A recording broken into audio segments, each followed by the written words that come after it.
محدش كان متوقع اللي حصل. يوم شغل عادي، الساعة قربت 6:30 المغرب، الشمس كانت بتودع السماء والدنيا بدأت تغيم فوق مية البحر الأحمر عند جبل الزيت شمال محافظة البحر الأحمر جنب خليج السويس. في اللحظة دي كان في حفار بترول اسمه إد مارين 12 تابع لرجل الأعمال المعروف ممدوح عباس، واللي شركة عجيبة مأجرينه بيتسحب بقاطرات بحرية علشان يتنقل من مكان شغله القديم لمنصة تانية اسمها الأشرفي. العملية دي كانت روتينية بتحصل كتير، 3 وحدات بحرية بتسحب الحفار والناس اللي عليه حوالي 30 فرد بين مهندسين وفنيين وعمال. لكن اللي حصل بعد كده محدش كان يتخيله. الحفار اتقلب وغرق، وفي ثواني ومن غير انذار ومن غير عطل معروف ومن غير أي بلاغ مسبق. في ناس بتقول الجو كان بدأ يقلب في موج عالي، وفي ناس بتقول ممكن يكون في خلل في توازن الحفار نفسه. بس في الآخر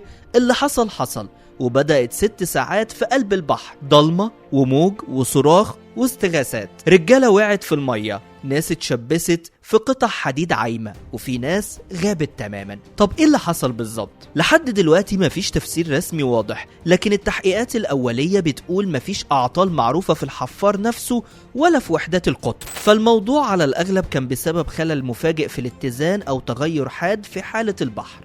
المهم الحفار نزل لتحت وفوقه 30 بني آدم. الاستجابة جت بسرعة. وحدة إنقاذ تابعة لشركة جابكو استقبلت استغاثة عاجلة، طيارات مروحية اتحركت فورا من رأس شقير، وقاطرات بحرية دخلت على الخط، وغواصين متخصصين من شركات البترول نزلوا للبحث، وتم إنقاذ ما بين 24 واحد و4 أفراد تأكدت وفاتهم، ولسه في 2 مفقودين بتتعمل عمليات بحث عنهم. اللي حصل ده خلى الكل يتحرك على الأرض. وزير البترول كريم بدوي، ووزير العمل محمد جبران، ومحافظ البحر الأحمر عمرو حنفي نزلوا بنفسهم مستشفى الجونة وراحوا يطمنوا على الناس اللي نجت من الحادث. دخلوا على المصابين، سألوا الأطباء واطمنوا ان الرعاية الصحية متوفرة والدولة متكفلة بكل حاجة. قدموا العزاء في الضحايا وأكدوا انهم مش هيسيبوا المصابين غير لما يتأكدوا ان كل واحد فيهم رجع بيته بالسلامة. وزارة البترول كمان كانت عاملة شغل كبير، فعلت خطة الطوارئ من أول لحظة، وسخرت كل الإمكانيات البحرية والجوية من سفن إنقاذ وطيارات مروحية وقاطرات دعم